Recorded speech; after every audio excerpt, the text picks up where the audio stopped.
हिकिड़े ॾींहुं अचानक सां हिकिड़े 80 साल जे पीरसन खे हार्ट जी तकलीफ़ थी पई ऐं हू डॉक्टर खे ॾेखारण लाइ अस्पताल वियो। डॉक्टर खे सजेशन ॾिनी त तव्हांजे हार्ट जो ऑपरेशन थी ऐं हार्ट जो प्रॉब्लम आहे त हुन पीरसन चयो त भले तव्हां मुंहिंजे हार्ट जो ऑपरेशन कयो ऐं डॉक्टर हुनखे एडमिट कयो।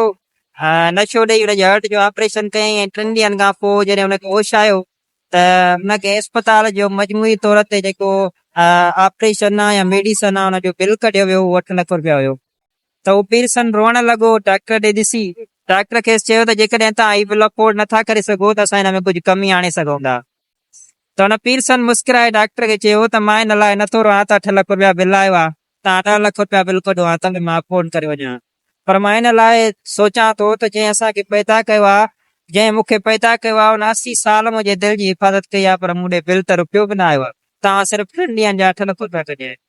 त दोस्तो अलाह ताला तरफ़ां अता कयल असांजो जिस्म असां लाइ जेके शयूं आहिनि हुनजो शुक्र अदा कंदा कयो, जेको बग़ैर कंहिं पैसनि जे तव्हांखे उहे शयूं ॾेई छॾे थो। त पंहिंजो हौसलो शा ॼाणो पए।